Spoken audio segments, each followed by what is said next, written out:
start করছি. Sure.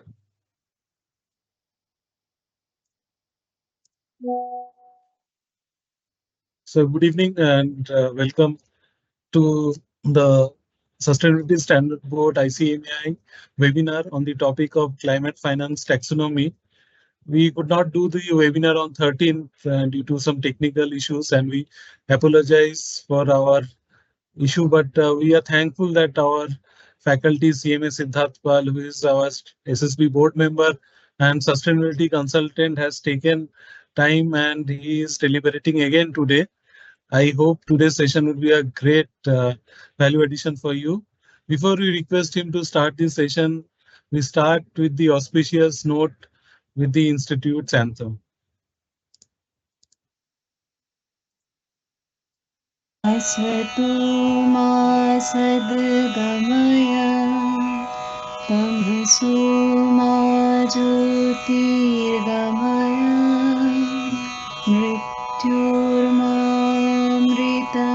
गमय असतो मा सद्गमय तमसो मा ज्योतिर्गमय मृत्युर्मामृतं गमय असतो मा सद्गमय तमसो मा ज्योतिर्गमय मृत्युर्मामृतं गमय.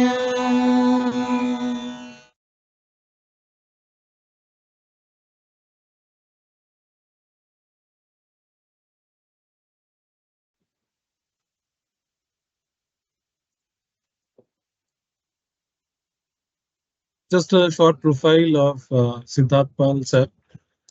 Sir is based in Ahmedabad and Bangalore, and he is having wide experience of 25 plus years and result-oriented management consultant, driving profitability, revenue growth, turnaround, transformation, and simultaneously integrating sustainability with business strategy, corporate planning, risk management, corporate finance, and operation. Currently, sir is CXO consulting, strategic CFO, advisory, corporate training, both at Ahmedabad, Delhi, and Bangalore. From 2016, he is handling various activities, including business advisory, CXO support, strategic CFO, business partner, consulting, funding, cost management, operational improvement, sustainability, ESG, liquidity enhancement, and profitability are few areas where he is an expert. He is also having expertise in identifying business strength and weakness, leverage systems effectively to improve efficiency, productivity, and stakeholder engagement, turnaround, transformation, and stressed asset management expert, execution support to drive growth, market share, and corporate funding. He has successfully improved business performance with measurable impact. He is also a human resource business partner and corporate trainer. Previous work experience, he is having multiple senior management roles in finance, CRM, business control, multiple organization he has worked. He is also our fellow member and also has done BSc honors in chemistry from Calcutta University. He has multiple degrees of ERM from IIM Bangalore, Sustainability Standard and Fundamentals from CSRD, Introduction to Climate Related Financial Disclosure from TCFD, Integrated Reporting from ICSA UK, Climate Finance from UN, Introduction to International Insolvency Law from Insol International UK, Certified Assessor from Strategic Total Cost Management. Sir is having huge exposure in various industries, including pharmaceuticals, healthcare, chemical, information technology, engineering, consulting, startup, and reclaimed rubber. With this, I request Siddharth Pal sir to start his session. Welcome, sir. Good afternoon to all. Actually, thanks to the Secretary SSB ICMAI, I am feeling little awkward actually. Actually, I am still a learner, and as a student, I still feel myself like that. So I am little feeling awkward. You need not to give me so much introduction. That's all. So I am starting our today's presentation. I shall not take much of your time.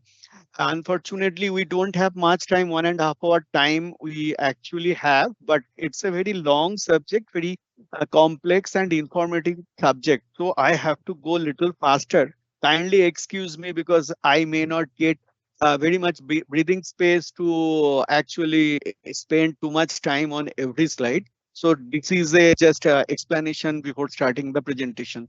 So I'm just sharing the presentation with all of you. Kindly be with me.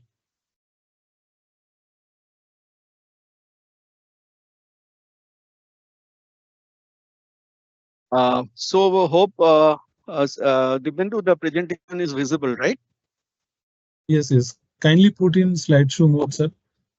I have put like that. I hope you are getting in slideshow, right? Right, sir. Okay. Uh, Again, participants, welcome. Whatever in my long journey, I could able to learn little bit about this subject, which is still I believe 0.005% only. So I'm just trying to give you some idea or my experience journey on this subject. So before starting the presentation, we have to go through a few of the nomenclature actually. Rather, I shall tell nomenclature which we are hearing day in, day out.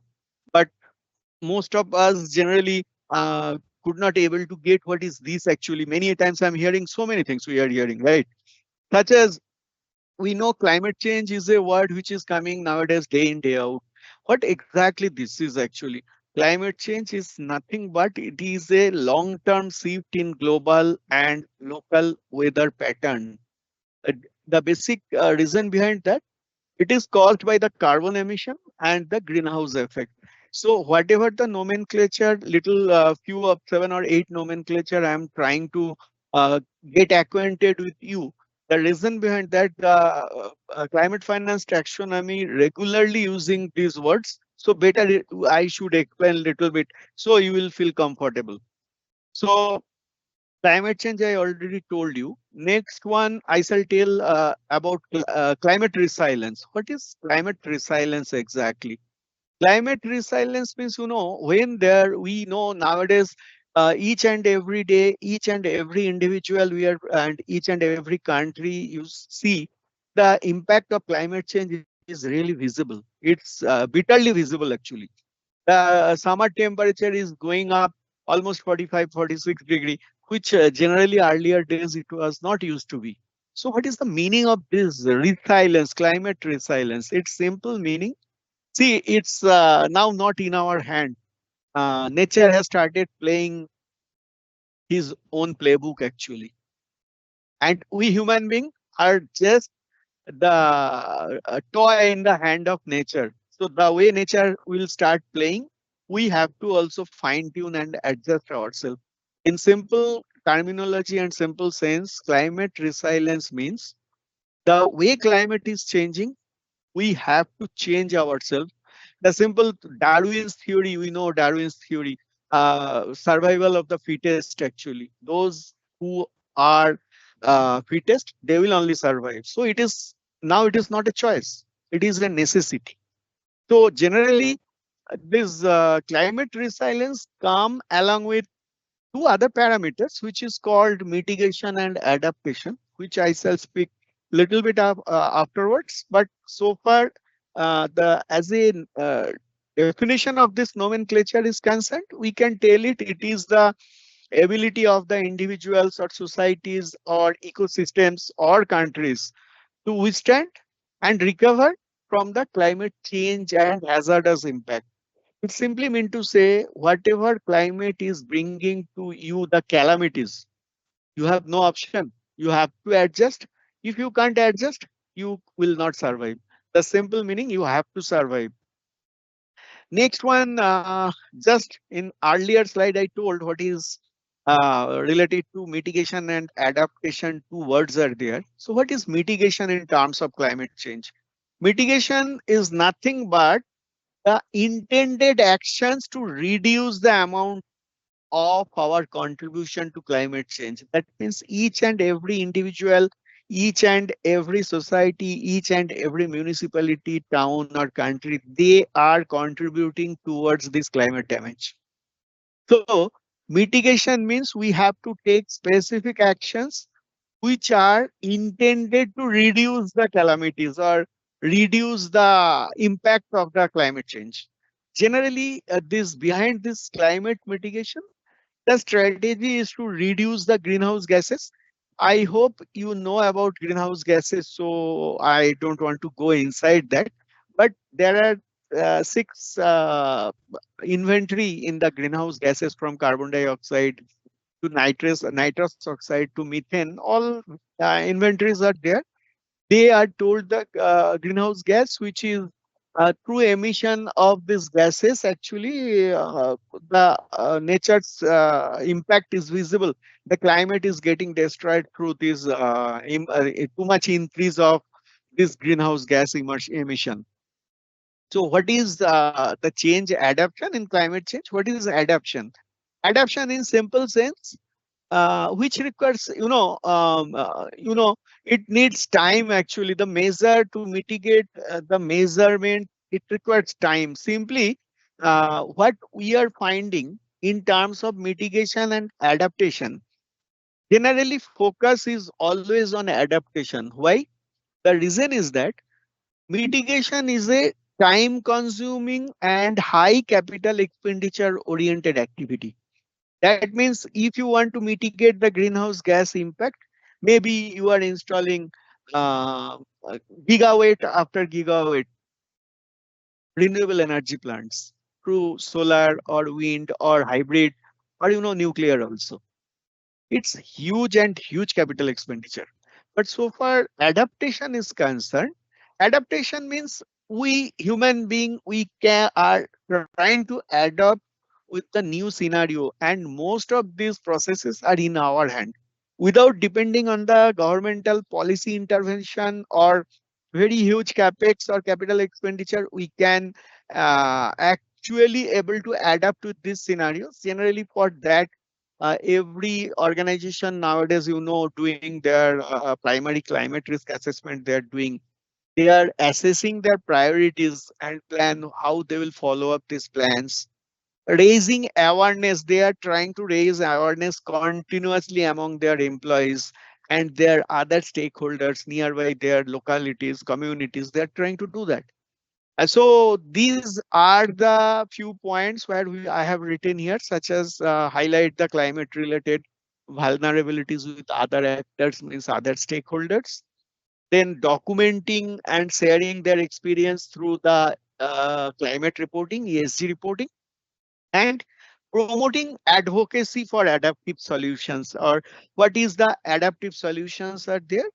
Organizations or countries or governments or financial institutions, other NGOs, they're continuously advocating for adaptation.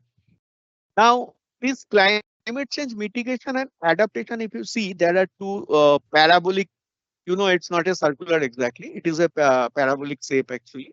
You see that in two parabolas are actually actually spheroiding with each other in such a way, we can tell it is superseding with each other. Such as in mitigation, if we see in the this slide, the left part of the mitigation, you will find renewable energy generation, more efficient industrial processes, eco-friendly transportation. That means the electrical vehicle sort of thing. So these are the thing mostly on mitigation part. In adaptation, you will find that more resilient agricultural crops. We know that if we take the example of India, India is mainly a agricultural country where our main agricultural crops are rice, I mean paddy, wheat, and then dal and different sort of vegetables. But with this hectic climate change is visible since last one decade or 1.5 decade. So slowly, government also advocating, or at the same time, different agricultural universities are also advocating. Research scientists are advocating that we require to change our agricultural crop pattern. So for that purpose, India is slowly transferring into the millet-based agriculture actually, which require less water, which can withstand actually very high level of temperature, and at the same time the efficiency of this agricultural crop actually will be pretty higher, as India is already going to touch nearby 1.5 billion actually people. So naturally the requirement of India to feed our own people. So the way climate is damaging the agriculture of the overall world and in India also, so the need is that now agricultural crop required to change itself to adapt with the changing pattern of the climate. Just now I told that adaptation means that only. That means changing ourselves with reference to climate damage so that we can survive. Then delimitation of coastal risk area, these sort of things. And in between two parabola, you will find there is another part is there, which is super actually, overlapping with each other. Increase in urban green area. So if you try to see it as the adaptation, absolutely it is possible. So many Indian citizens are nowadays trying to adapt this. They are creating their green space in their own home actually. Any most of the bigger cities, if you go, you will find that many of the urban citizens are creating green space in their rooftop. It can be adaptation, it can be told adaptation, but in same thing, if we try to do it in a concept of forestry actually, that means creation of forest actually, then you require acres and acres land with pretty good investment behind that, then it will come under mitigation. So increase in urban green areas. In urban green areas, suppose those who we are sitting in Bangalore or Bombay, space is a real crisis. You can't get space here to create a forest actually. So instead of that, all the big city corporations, what they are doing, they are creating small parks to improve the green cover. And just outskirt of the city, there is some initiatives are going on to create good green cover through few hundred of acres, all those things. But that will go under mitigation because that will require acres and acres land and huge amount of investment. Then water and energy saving. Again, if we do it by ourselves in our home, absolutely we do. Whenever we find water is coming out from the tap without any use, unnecessarily, we close the tap.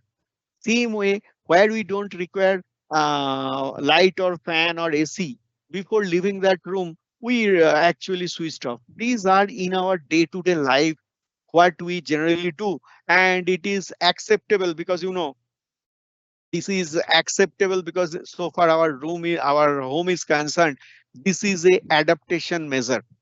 But when same thing in a large scale, in a country specific level, you want to do in the water and energy saving sort of thing, then obviously it takes much more time and a huge investment also required. Energy saving means just nowadays we know how different governments in different countries trying to big dams to create the water to actually save the water for future calamities. They are trying to save it, which are huge dams and barrages are getting created. So energy saving also coming in same way, but those may come under mitigation when a country specific way we shall speak. Coming to the, so I'm not going again this slide. It's little elaboration. I have already spoken. What is called just transition in terms of climate change. This word is coming just transition. Please remember it. Just transition is having few principles in terms of climate change. If you see this slide from left to right in clockwise direction, if you want to go, you will find one is quality green job. That is when the climate is changing drastically and radically. So many sectors are losing their revenue and so they have to cut the job. And when job cut is coming, so naturally to feed the people, you require to create another job. So in green space, wherever related to climate or environment related, lot many jobs are getting created nowadays, and going forward it will be created more and more. So this is called quality green jobs. Then occupational training and education, this is another principle for just transition. Then sustainable project investment. Fourth is eliminating the employment barriers. Employment barrier means, in terms of, in many countries, you will find when you are getting little older in age, actually, your employment possibility is coming down. That means people are feeling, oh, he is old, actually, how he will work, those sort of things.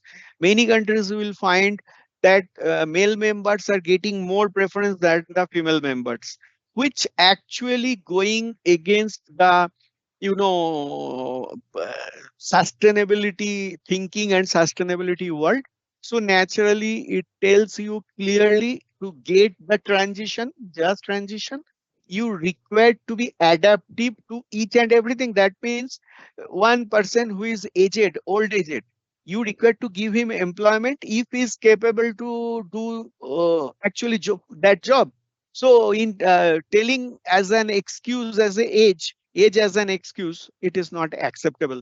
Same way for gender diversity, you require to improve. So this is telling that eliminate employment barriers. This is then we tell generally, in terms of employment, we require the perfect person. What is his or her religion, his race, we don't want to see. So that is the point, principle 4. Principle 5 is retain the underrepresented workers. That means we know in India or Africa, a lot many tribal communities are there. We require to include them in our workforce also, because they are also the citizen of our country and this globe. They also require their food and shelter. Principle number 6, stakeholder and worker collaboration. That means when the workers are collaborating with the management, so naturally that scenario improvement comes and it calls as just transition. And support existing fossil fuel workforce. Fossil fuel means through coal, oil and gas, lot much climate disaster and damage coming.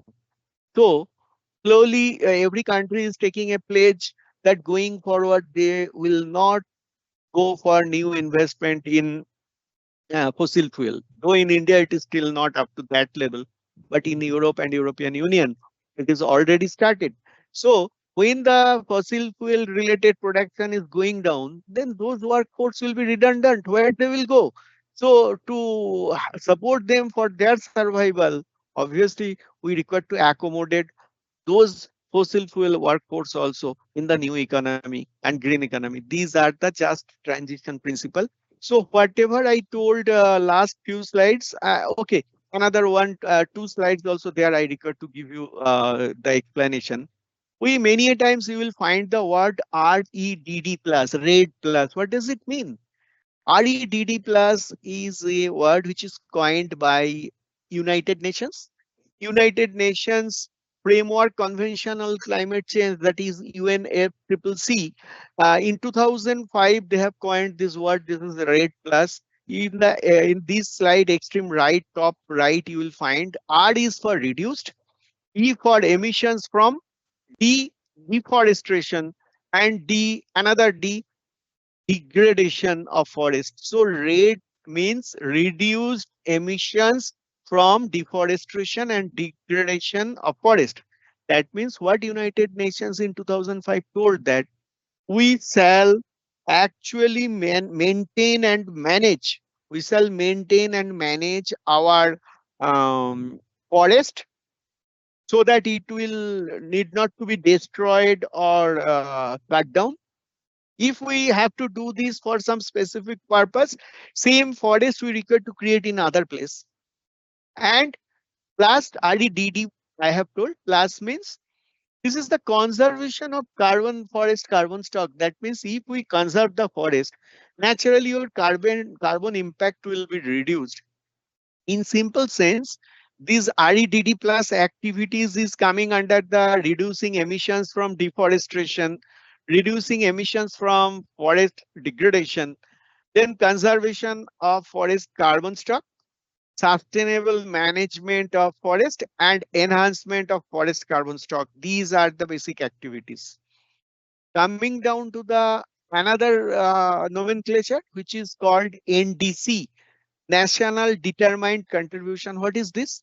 National Determined Contribution, it has come through the Paris Agreement, which actually the meaning is that each and every country required to outline and communicate their post 2020 climate action. You know, 2020 is the bad year for us, COVID year. So that point of time, the climate action visibility started very fast. So this is called nationally determined contribution, that each and every country will outline and communicate what as a nation they are determining their contribution. So simple thing, how countries thus NDC will are country specific, and they outline how each and every country is plan to reduce the greenhouse gas emission, then adaptation to the climate change impacts, and at the same time, they often include information on finance needed to achieve these commitments. Obviously, when you are going to reduce climate finance, greenhouse gas, and climate change impact you require to adopt, naturally you require money. And for this, huge money required. So that finance needed to achieve those commitments. So this is called NDC. Whenever you will hear in terms of India, Indian NDC speaking, that means it is India specific, and India government has outlined and communicated what is their climate action supposed to be and what they will do to reduce greenhouse gas emission and adaptation and financing for this investment. So in terms of this, so participants, these are the few slides and few nomenclatures which I have explained to you, because it is required. Going forward, you will find several times these words will come back in your future life also, future day-to-day issue also. So that's all. So now I'm coming to the major part of this presentation. Now, this presentation name is Climate Finance Taxonomy. But before climate finance taxonomy presentation, you need to know in a smaller way what is climate finance. So I given this name of this slide, unlocking the power of climate finance. Okay, huge power we have to unlock. So what is the meaning? Lot many slides are there. I'm actually jumping because so many things I can't cover. So I have to jump wherever the most important one I shall speak. What is the meaning of climate finance exactly? This slide, it is being described to the Overseas Development Institute.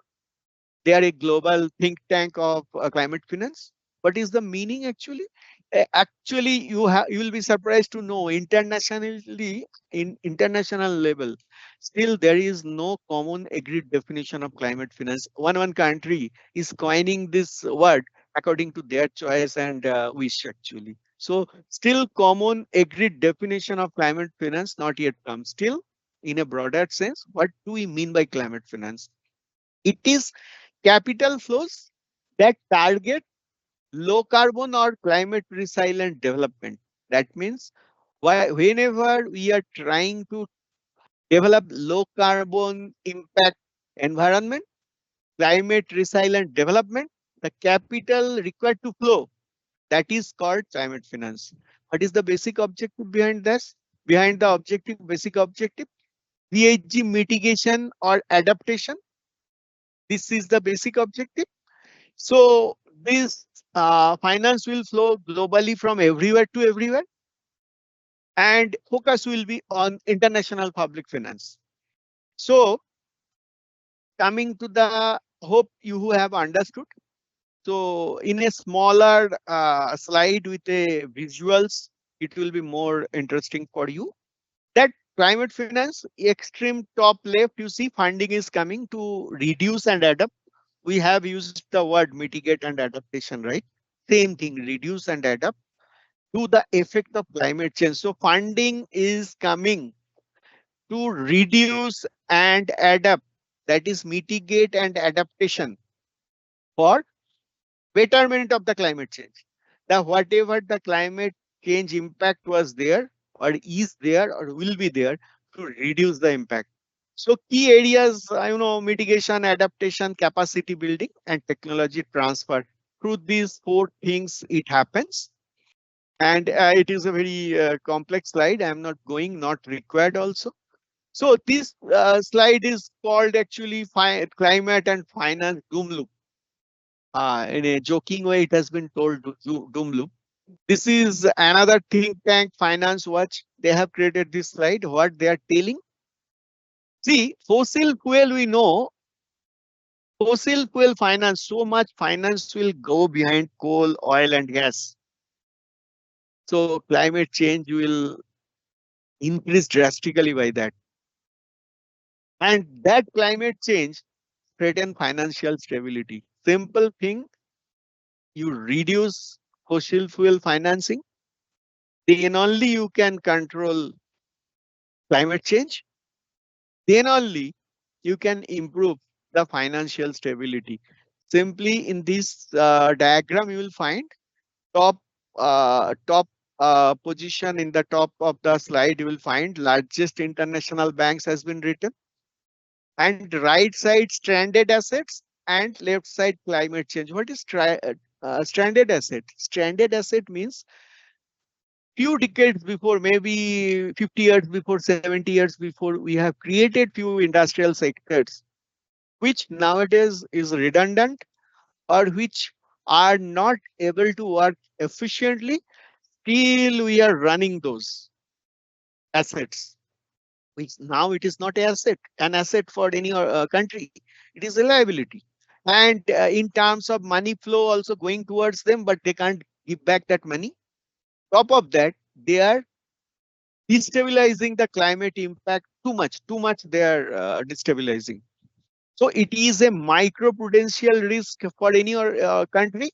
And what is macroprudential risk? That is climate change. So largest international banks are funding fossil fuel, and fossil fuel industry going into a stranded asset. They are damaged assets for the world, and it is going in a loop actually. So simple message, stop funding in fossil fuel, improve the climate change, and stop climate change and improve the financial stability. So what are the climate finance sources actually? Climate finance sources are, it is from public source, it can come. It can come development bank type instruments. It can come from carbon markets, or it can come from private capital also.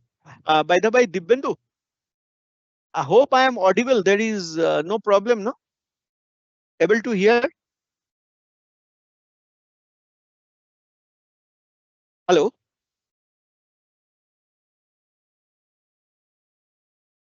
Hello? Hope I am audible.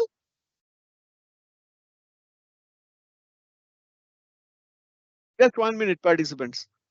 I'm not, as I'm not, this is not an interactive session, so I'm not able to understand. Hope whether you guys are able to hear me or not. Just give me 1 minute actually.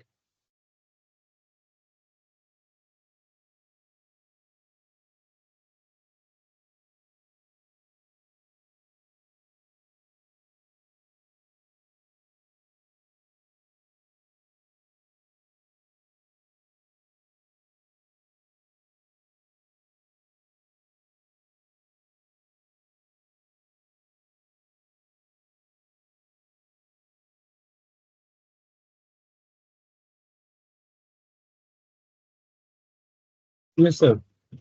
Hello.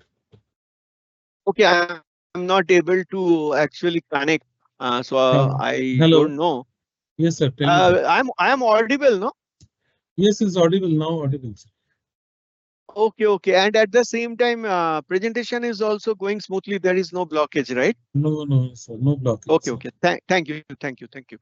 So climate finance source I have already explained.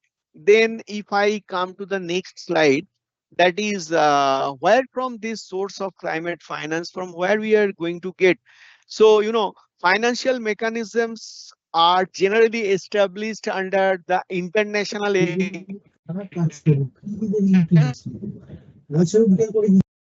through United through United Nations, and loans or grants from the multilateral development banks, such as international financial institutions like World Bank or Asian Development Banks, allocation from national governments, and carbon pricing instruments. That means carbon market approach like emission trading system or carbon emission tax. Already in Europe, and European Union has come out with this mechanism of carbon emission taxation, which is called CBAM actually, cross-border adjustment mechanism, through which actually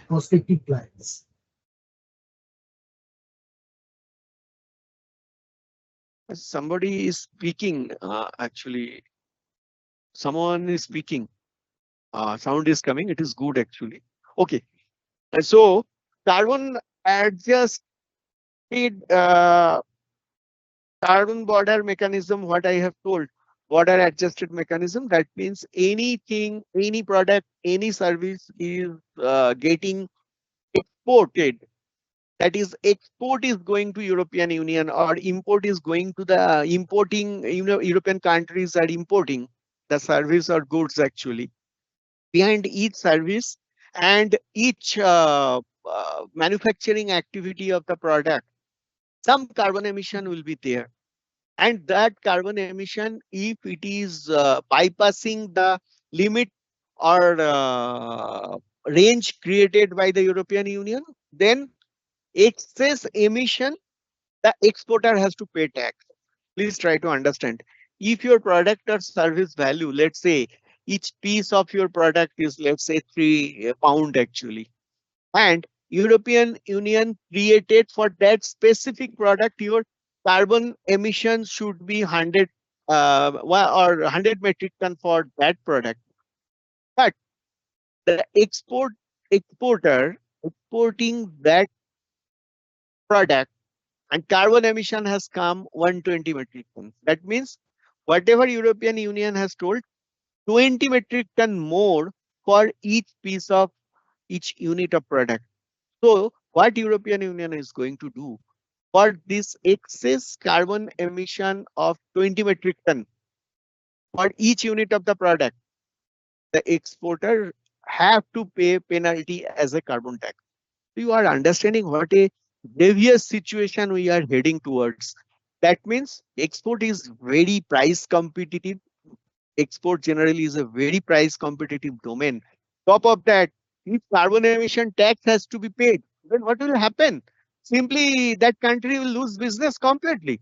So source of climate finance, I am trying to tell. So European Union now, for them, climate finance money they are getting through carbon emission tax. Again, private finance through instruments like green bonds, green deposits, that we already know.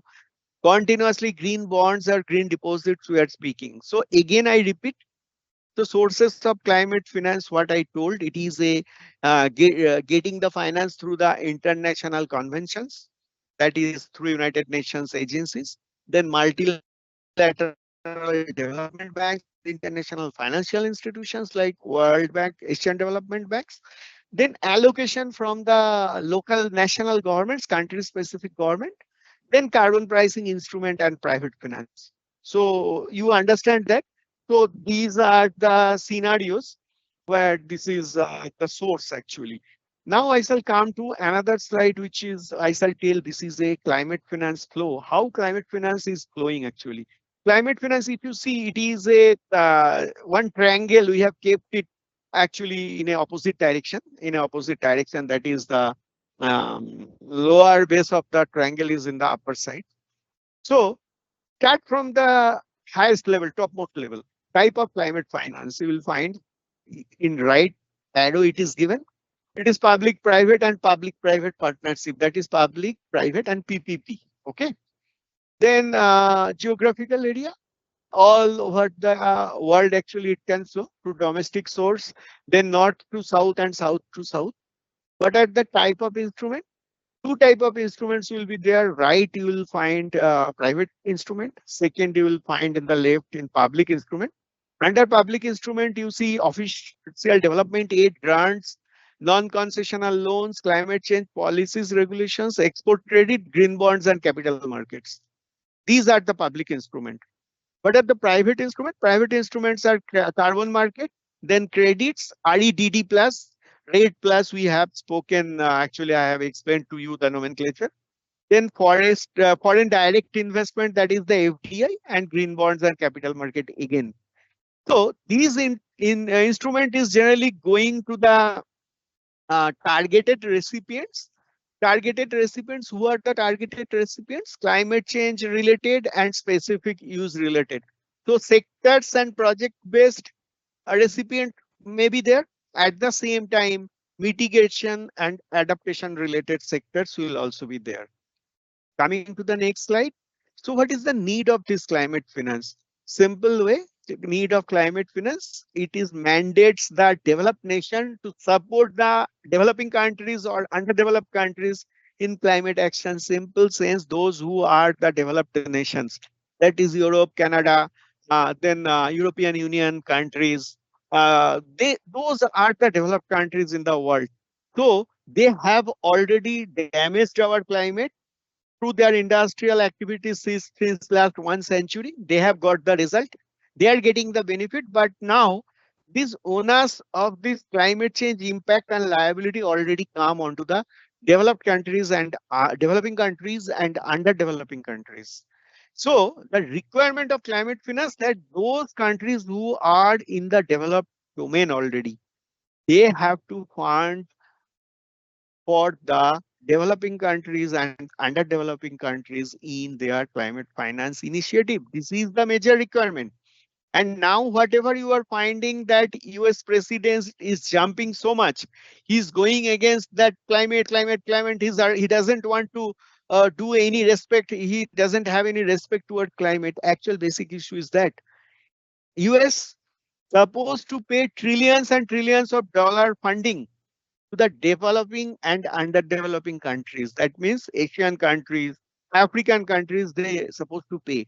In order to run away from this funding, this US president is jumping so much that this I don't require this climate sort of goals, all those things. But it's actually utterly meaningless. This thing after few months and it started reversing already started reversing. Everybody understand this climate change is a irreversible process. If you don't stop it now, it is going to be a disaster. It is visible already. So anyhow, this is going in a correct direction actually. To ensure a just transition, I have shown all of you the just transition principles. That is, those workers or communities are affected by this climate change. So they require to shift in a low carbon economy, and this climate finance will help them to get their food and shelter. So that is a just transition. Technology and innovation, yes, capacity building and research and development in low carbon technology. Climate finance, huge funding is will go for behind that, and it started going also. And disaster resilience, that is investment in early warning system, disaster risk reduction measures, and ecosystem based adaptation and sustainable infrastructure. So this is the need why we require climate finance. Okay. So just hold on, let me have some. Okay, so next slide I shall go. Next slide is like that. It is climate finance transparency and governance framework. It is too complex. Immediately I am parking it. If I get time, I shall discuss. If I don't get time, I shall not. Climate finance governance. This is also I am parking. I am not discussing right now.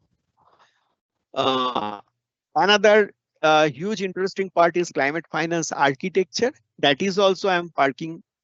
These are the complex scenario. If I get time, I shall discuss. Otherwise, no. These 4-5 slides I am parking now. So I'm coming to the climate finance fund. What is climate finance fund actually? Climate finance fund, basically what they do.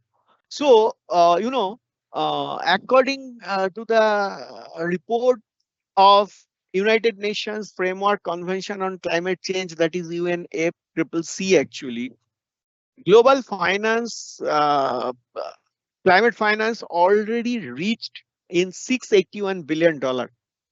And this money already flowed actually. Please try to understand, $681 billion funding to already came through climate finance. And it has flown in which direction? That is conservation of biodiversity, that is forestry and natural resources conservation. It is gone there. Climate change mitigation, sustainable transport, adaptation to climate change, all in the right side of the slide. You see it has funding gone there. If we come to the left side, you will see climate change resilience, energy efficiency, sustainable agriculture, and renewable energy. These are the 8 sectors where already climate finance started flowing, and it's reached already $681 billion. It is the information of last 2 years before. So last 2 years, it's already crossed 1 trillion. So coming to the next slide. So participants, actually, I have taken so much time to make you acquainted what is climate finance, what is the terminology related to climate finance. So those sort of things I made you to actually hear those sort of things. Now I am coming into the main part of this presentation, that is green taxonomy, climate finance taxonomy. What is green taxonomy? Why you require a green taxonomy? Why?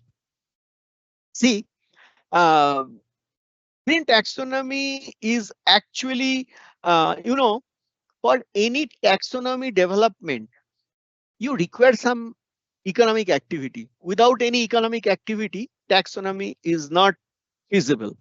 That means taxonomy, if you create and the economic feasibility is not there, then it is just a piece of paper, nothing more than that.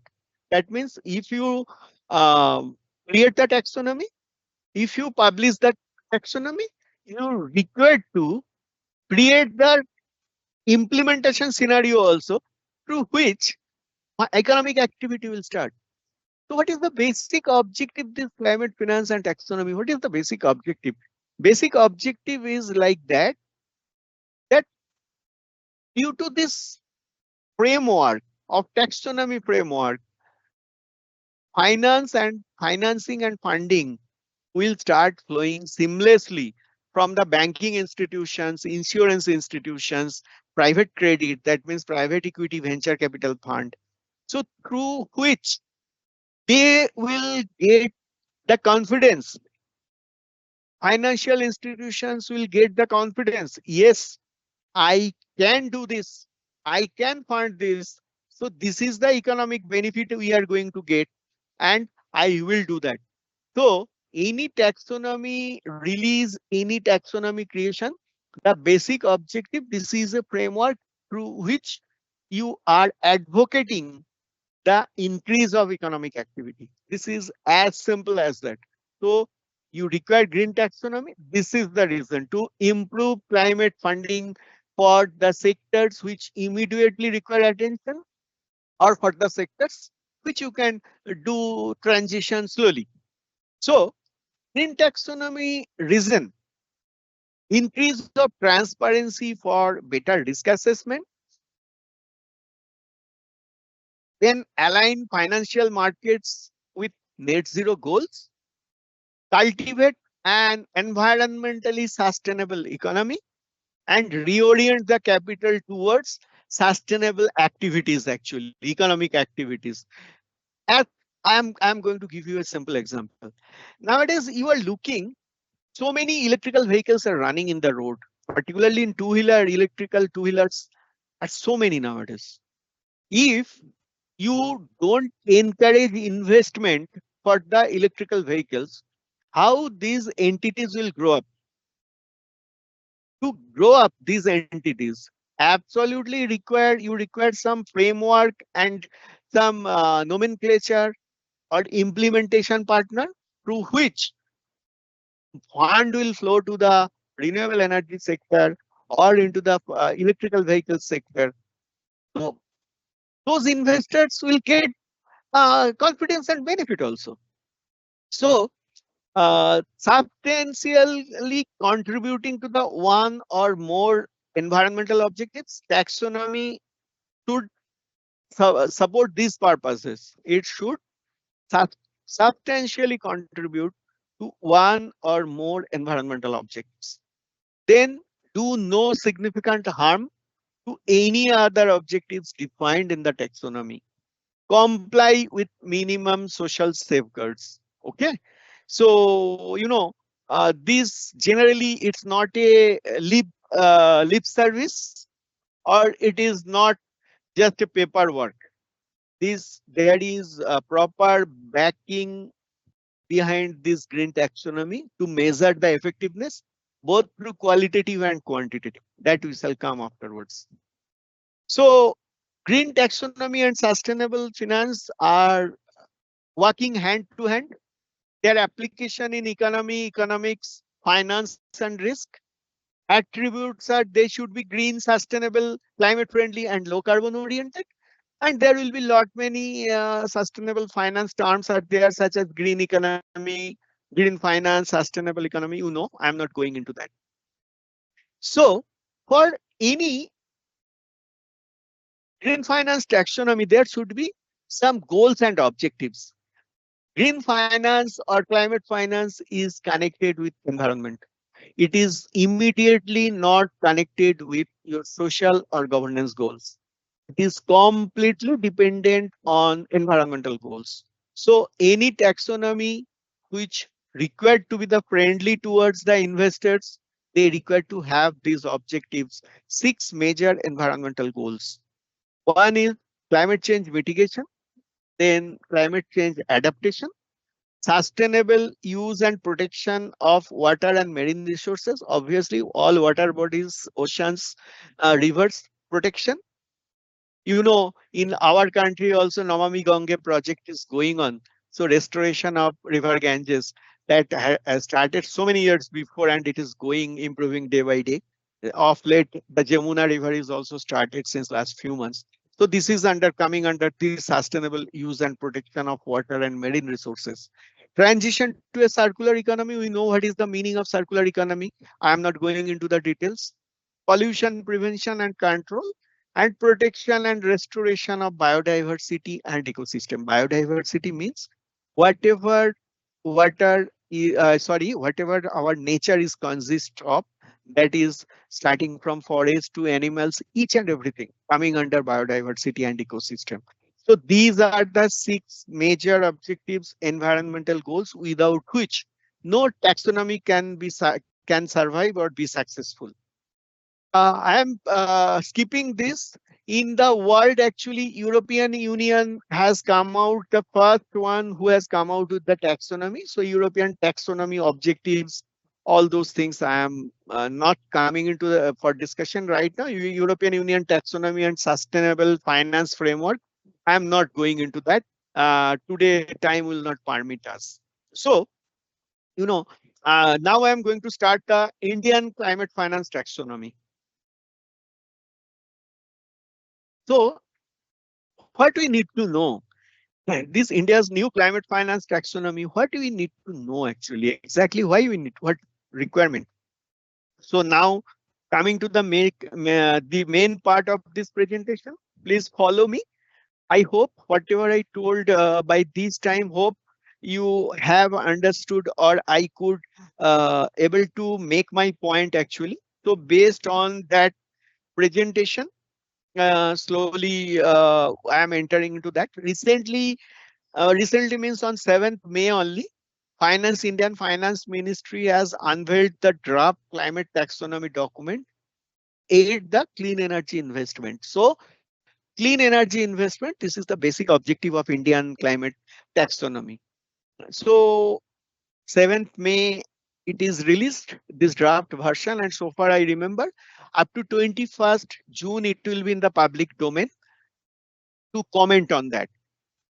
So India's climate ambition, we know, it is reflected through our nationally determined contribution. I little before I have spoken what is nationally determined contribution, and the announcement of net zero emission by 2070.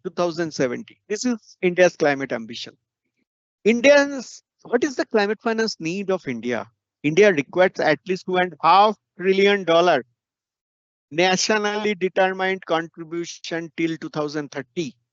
As per the Niti Aayog, India energy security scenarios through 2047, the total investment required for energy transition is estimated at 250 billion per year till 2047. Please try to understand. Immediately 2.5 trillion we are telling at the pricing of 2014-15. So current pricing, if you record to see, so for India's climate finance need now, it will cross at least 5 trillion. And so fast India will develop in manufacturing sector or GDP growth will come. This requirement of climate finance need will increase leaps and bounds actually. It will increase much faster. So maybe after 2030, our climate finance need for India maybe few trillion will cross. Maybe it cross 5 trillion also. The whatever India's GDP projection is near future actually same way it may require. Then adaptation action finance, this is we require already discussed, and these adaptation actions generally going behind agriculture, forestry, fisheries, infrastructure, water resource and ecosystem that can be adaptable. And energy consumption need. Presently, India's energy consumption per capita is about 1/5 of the developed countries. Each and every developed countries, whatever their energy consumption need actually, India's per capita need is only 20% of that, but there is a catch. We are 1.5 billion people. So naturally, in a ratio, if your denominator is more, naturally percentage will come down. So we can't boast on that. So as per the estimates, minimum level of per capita energy requirement for India to become a developed country must be in the range of 45.7 to 75 gigajoules per year. Per capita energy requirement in India to be a developed country, it should be 45.7 to 75 gigajoules per year. But till FY23, it is standing only on 16.7 gigajoules. So we have to travel much. We require to travel a lot. So given the size of the resources required for financing India's ambitious climate action, Union Budget announced last Union Budget announced the taxonomy, which is already developed. So India's target by net zero target by 2070 requirement is like that, expanding non-fossil energy capacity to 500 gigawatt. 500 gigawatt. That means by to reach net zero transition, India has to develop 500 gigawatt non-fossil fuel energy that is from renewable sector, and huge electrical vehicle push required. So from where this funding will come? If we can't create the taxonomy, so how the investors will believe on us? So this is the basic objective. Okay.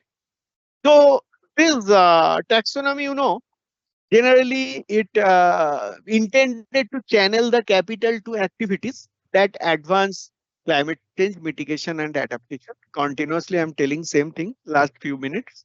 So objective plus principle plus approach, that is the guide. With clear objective, defined principle, and a tired by tired going approach, the draft framework attempt to create a comprehensive guide for investment.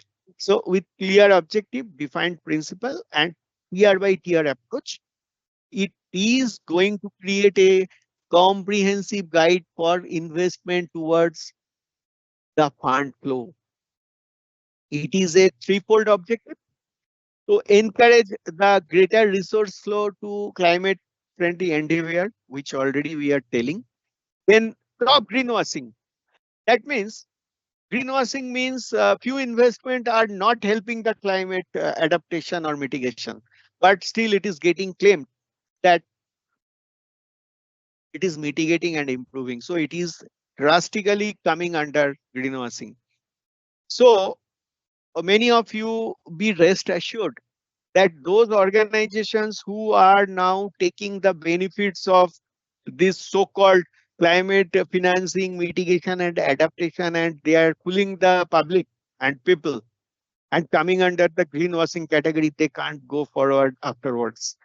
Because this climate finance taxonomy is going to bring case by case scenario, sector wise, product wise, how much emission is required, which organization crossed that emission, for that how much they require to pay penalty, how much they require to create the forestry, how much they require to create the renewable energy push. All things will be, framework is going to come now, and at the same time this is to be verified by independent assurance agencies. Please don't equate it to the statutory audit activity. Please don't. Statutory audit is a profession specific where CAs and CMAs are doing that. But this assurance activity for this climate funding will be a multi-professional activity. That means engineers, lawyers, marketing professionals, communication professionals, environmental scientists, finance professionals. Everybody will work in this sector as assurance partner. So hopefully we shall get some good result out of that. And third point, this framework help distinguish between mitigation efforts, adaptation efforts, and support to transition hard to abate sector. Hard to abate sector means which is very difficult to contain the climate destruction immediately, such as steel and cement. They are hugely destructive. So Indian climate taxonomy is actually this Indian climate principle is based on 8 parameters. Actually, if you see from the left, consistency with the stated position, or I shall not go in detail. That is available already in the internet. You can get it. No, so basically, what I am trying to tell, this global taxonomies, Indian taxonomy is connected with the global taxonomy. There are 8 pillars for Indian taxonomy, Indian principles, and all those 8 principles are connected with country to country specific pillar.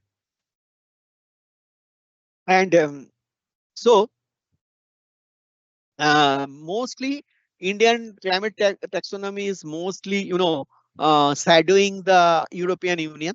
Most of the part has come from European Union taxonomy, but it has been transferred to, or it actually created as per Indian suitability. So it is a hybrid model. The taxonomy is having two sides. One is qualitative, one is quantitative. So qualitative side basically outlines the principles and defines the objective to identify the projects. With project, it will define actually which project will do what for the contribution to the climate action. So generally, it depends on the country's specific goal. So as well as its international commitments also. For India, our nationally determined contribution, NDCs and SDGs, Sustainable Development Goal. So the quantitative parameter actually will be like that. This is the one, the NDC and SDG. So India is very proactively tracking the SDG goals, that how much we are improving. State-wise, SDGs are getting tracked. Suppose what Karnataka is doing, what Maharashtra is doing, what Gujarat is doing, every state-wise tracking is now there. So this quantitative side is going to set few measurable targets, such as specific reduction in greenhouse gas emission or improvement in environmental performance. Those things will come slowly, one by one. So it is going to be a flexible format. Okay. And so it will, I told already, it will combine qualitative principle and quantitative metrics. The way BRSR matrix, BRSR framework is there. same way it will also come like that. Qualitative principles will also be there. At the same time, metrics will also be there. So, this will create promote a science-based trajectory for climate transaction. That means whatever the science-based targets, global framework SBTI is there, science-based targets actually. So many a times we'll follow that international level also, country-specific level also. So I already spoken many of the things. So this beauty of Indian climate finance taxonomy. India has connected agriculture and MSME in India climate finance taxonomy. In globally, MSMEs and agriculture was not connected earlier, but India has created that. The reason India's GDP and India's employment depend mostly on MSME and agriculture. These are the two pillars of India. So the basic objective of connecting MSME and agriculture to support MSME and agriculture to get climate finance smoothly, very smoothly. If taxonomy has giving the respect towards MSMEs and agricultural sector, so climate finance fund will start flowing there. This is the actual objective. When this will done, so Indian GDP and Indian improvement in climate sector will go in a huge jumping way. It will go. So this taxonomy is actually creating a framework where climate finance investors will get more confidence. Already Carbon Market Association of India CMAI already started working to accelerate the net zero transition. They are working with the industries and stakeholders. So they are urging the stakeholders to adopt this. Okay. So climate finance taxonomy in this, whatever I have spoken so much about Indian climate finance taxonomy, now I shall tell it in a visual way. Just give me a few minutes.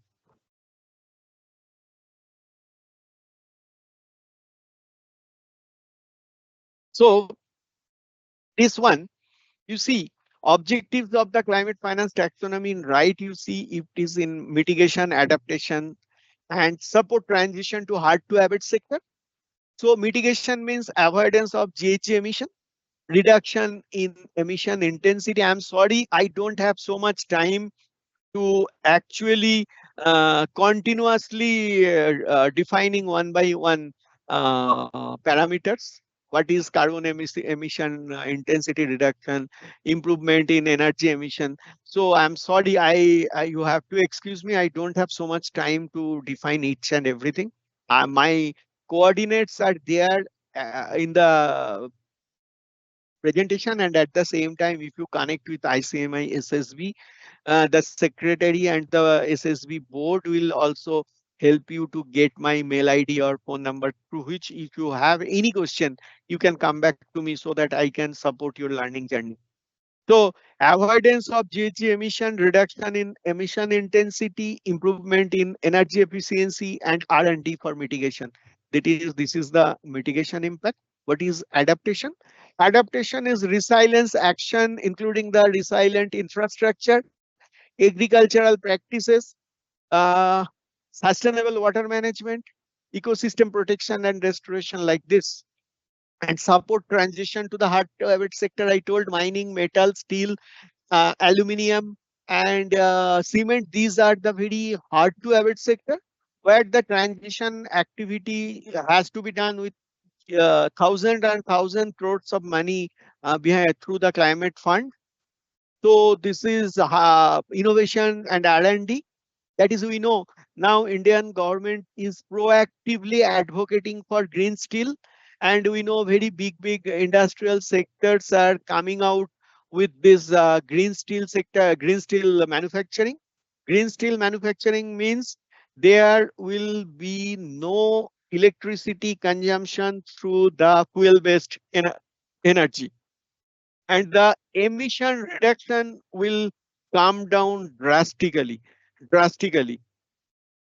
Uh, yeah.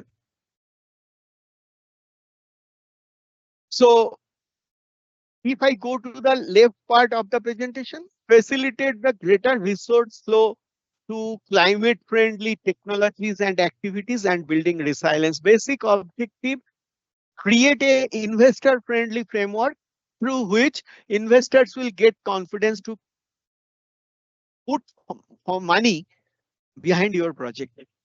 Prevent greenwashing and consistency with Viksit Bharat at the rate 2047. This is one of the basic objective also. So these are the 8 pillars. Starting from the top, these pillars: consistency with stated position on climate action and development priorities, focusing on pathways and trajectories in country context, interoperability and consistency with other taxonomies. I told already that that other taxonomy we have already connected. Support the transition activity, promoting the use of indigenous technology. That means try to improve your technology through your country specific way. Then come to the be science based and transparent. No hunky punky actually, no assumption, no probability approach. Absolutely supposed to be science based. So the scope of environmental engineers, environmental scientists are improving very fast due to this reason. Proportionately or proportionality, support for MSMEs, and do no significant harm to other objectives of the climate finance taxonomy. These are the 8 pillars. So the same thing what I told, it is in a other slide.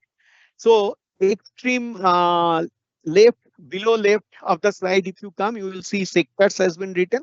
So primarily at present, Indian climate finance taxonomy is supporting power, mobility and building as a sector. Power means renewable power, and at the same time, all the coal asset or coal-based power plant, how we require to change it to the newer domain. So funding for that, green building, these are the immediate requirement. So slowly, agriculture, food, and water security related sectors and funding is also another focus. And transition food for the hard to abate sector, I already told, mining, metal, and cement. Okay. So what India's present status actually, what India is doing? See, India already developed NDC. So India's climate action is now already India created the commitment to NDC.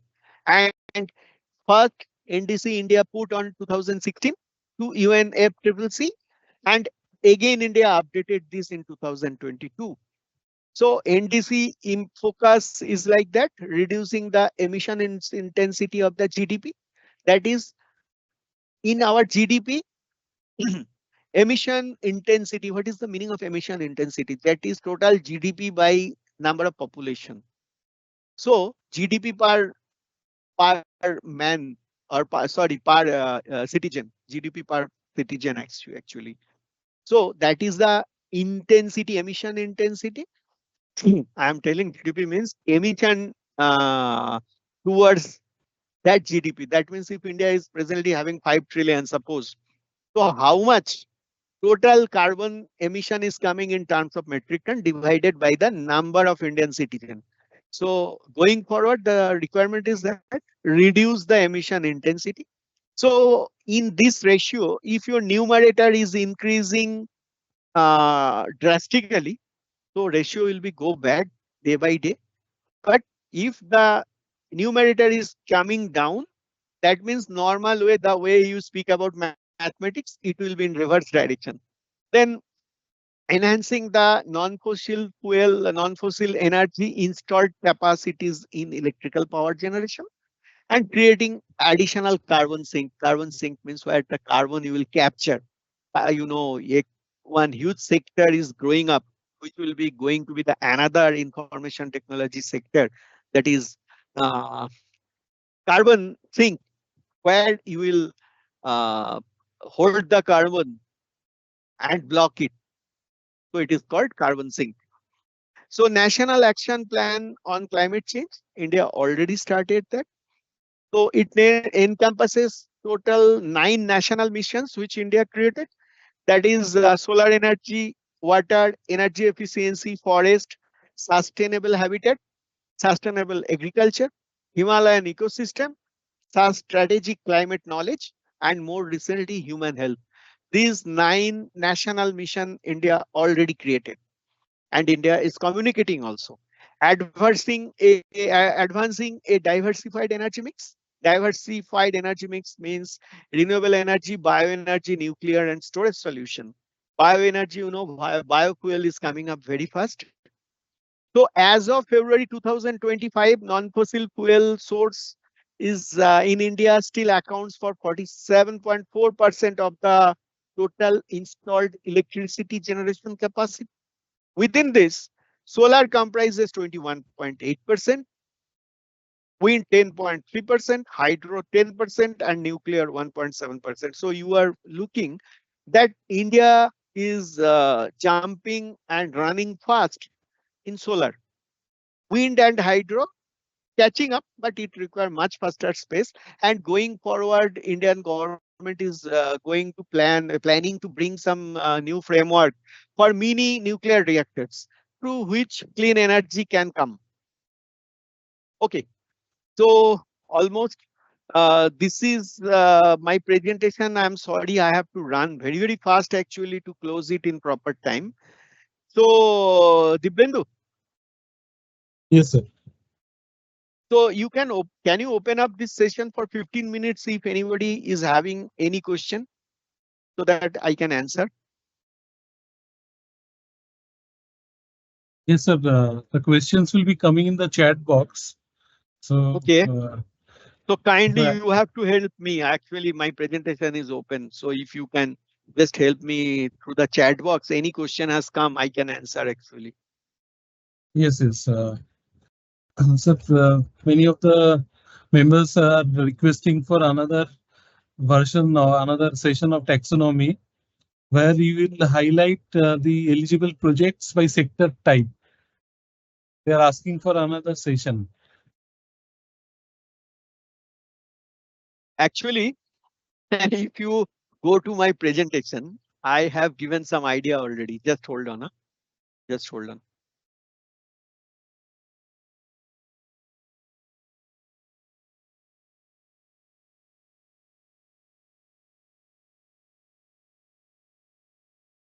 See, here I have in this, you see in this slide actually extreme left down. Already these sectors has been identified: power, mobility, and buildings. That means renewable power, electrical vehicles, sustainable building, and sustainable infrastructure. Next, agriculture, food, and water security is coming online.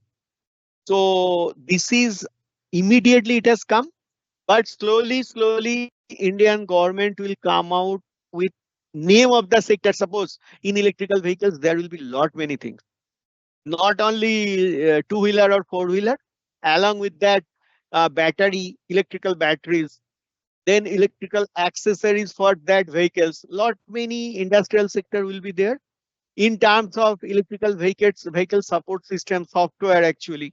All those things will slowly come one by one as a Indian government publication. We are waiting for that. Next, please. Yeah. Uh, so many of the candidates, participants are asking for your presentation. That is, everybody requesting we can upload in our SSB portal. One question has come in case of fossil fuel, India's stand is not clear against the expectations. No. India stand is clear actually. India stand is clear. Now the problem we have to understand very clearly. If India stand is not clear, this slide, last point, until February 2025, non-fossil fuel 47.4%. That means 10 years before what India used to be, Now India is not up to that level. 47.4% non-fossil fuel related installation of electrical installation already been created, renewable energy. But it can be faster. It can be faster. Instead of 47%, India is supposed to be 74% of renewable energy generated by this time. If the developed world pay the money, what they have damaged and what they are telling continuously since COP 24, 25, 26, COP 27, they are telling that they are going to support the developing countries and underdeveloping countries through climate finance. They have not given. And India is not having hundred of trillions dollars. So India has to depend on other countries for this climate finance. Still India not getting. Not India, no country is getting in developing and underdeveloping countries. So whatever this improvement has come, it is India's own resource. 47% is actually we require to tell it as a remarkable till now. So India's commitment is there. But as the Western world developed countries are not funding their destruction activities, what they have done. So still India required to depend on coal energy actually, because India as a country, coal is abundant. So what India is going to do? What is going to do? If the destruction fund, what India is supposed to get is not getting, then actually India has to depend on the commodity which she is having. Commitment is there, very much there. Otherwise, by this time, 47% renewable energy installation and generation will not happen. Hope I could give the answer. Right, sir. Next. So another question has come. Is there any costing standard, CAS, for climate for reporting in the financial statement? See, again, it's a policy matter of our institute or Indian government. I can't comment on that, but it will be good as a costing professional, as a CMA professional. I shall be more than happy to see that if in a financial reporting for every organization, one page is coming, that what that organization done towards the containing the climate, and what cost incurred and whatever the benefit has come out and certified by the CMS. I shall be very happy to see. I don't know in my lifetime I can see that or not, but I hope it will come fast. Right, sir. Sir, what opportunities are there for our CMAs in this area of taxonomy? Sir, actually, with humble way, I can tell you, I probably you can see me as a cost accountant. Also, I am working in this sector very strongly since last few years. So huge opportunity is there, huge opportunity from ESG reporting to ESG consulting to climate finance advocation. We finance guys generally funding activity, we work so much. So same work will be done in climate finance also. But you require to be knowledgeable with reference to this climate related nitty-gritties actually. Different frameworks, different standards, you require to know that. That you have to study little bit. Sir, another question has come. Reporting of green bonds and carbon credit. Can you please show the mechanism of reporting? And if you have to SSB board, I can tell you if you give another session, absolutely I try to touch base on that, because this is a very vivid subject within a few word I can't able to tell right now. Sir, in case of industry specific, which industry do you feel that taxonomy is mandatory or applicable as per the current draft rules? Already it is there in this slide. Go to the left, below left, power, mobility and building. And I don't know, probably if you give me another session, absolutely I shall discuss there. Indian government has already given a guidance for carbon trading mechanism actually. and through that carbon credit will come. And already few industrial sectors and few organizations name wise identified those who are in steel, paper, then cement, petroleum. It is identified where Indian government started creating carbon budget. That is for that organization, for that product, what they have emitted carbon per metric ton of their production last 2 years. Going forward, next 2 years, what they are going to, and what will be their standard. Whatever we do for standard costing, same way Indian government has come out for few sectors and few organizations and few products. What is their carbon emission per metric ton of finished goods last 2 years, and what is going to be next 2 years? If those organizations fail to achieve that, they have to pay penalty. So it is already started. India is online. Right, sir.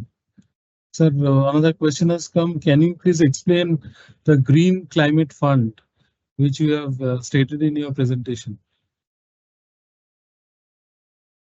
Green Climate Fund, actually, um, whatever I told for so much time, last so much time.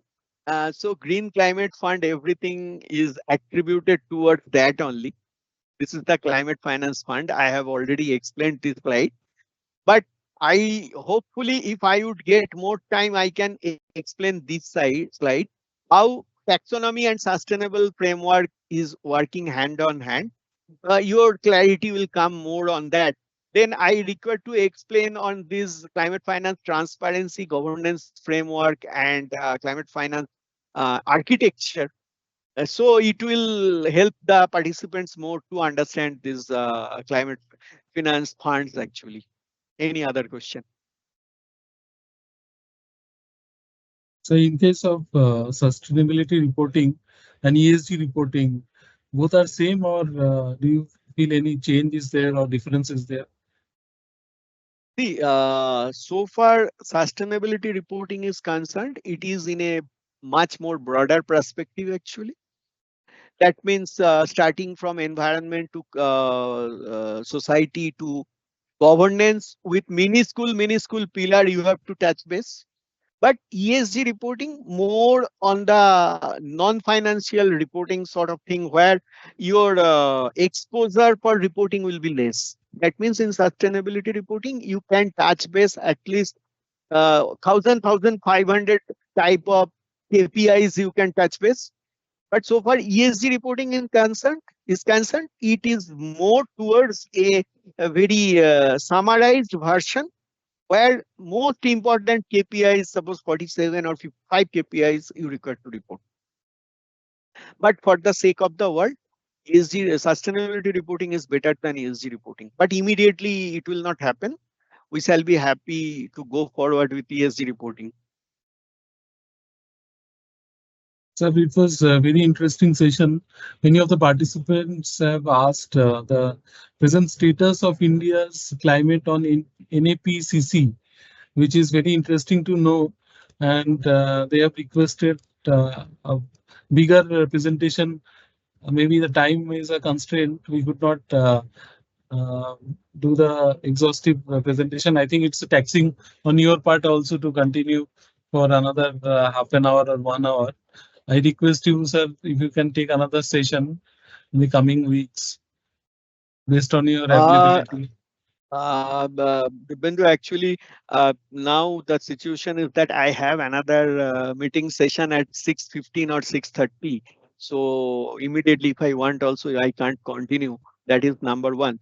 And number two, so far, next week, I feel it will be little difficult actually. We know actually in our institute level also lot many conferences and those things will be there. So I propose that if we can do it after 2 or 3 weeks, that you can see actually depending on my availability and institute scenario, we can create actually where the green bond or carbon credit or this climate finance architecture or governance structure, those sort of things can be discussed. Or little bit case study also can be discussed. But next week, it seems it will be little difficult. Yes, sir. I think we are through with the questions. I think we had a very exhaustive presentation by Siddharth Pal sir, who is our SSP board member, and I thank him wholeheartedly for taking today's session. Uh, we are having our next event on 30th of our Vasudeva Kutumbakam series, and before that, our 25th will be releasing our Sukhino Bhavantu, our monthly newsletter, which would be our May issue. And I request everybody to kindly give your inputs on the publication which we do every month. We thank our Chairman CMA Dr. Ashish Thatte sir for always motivating us to organize these educative webinars. And I also thank our SSB board members.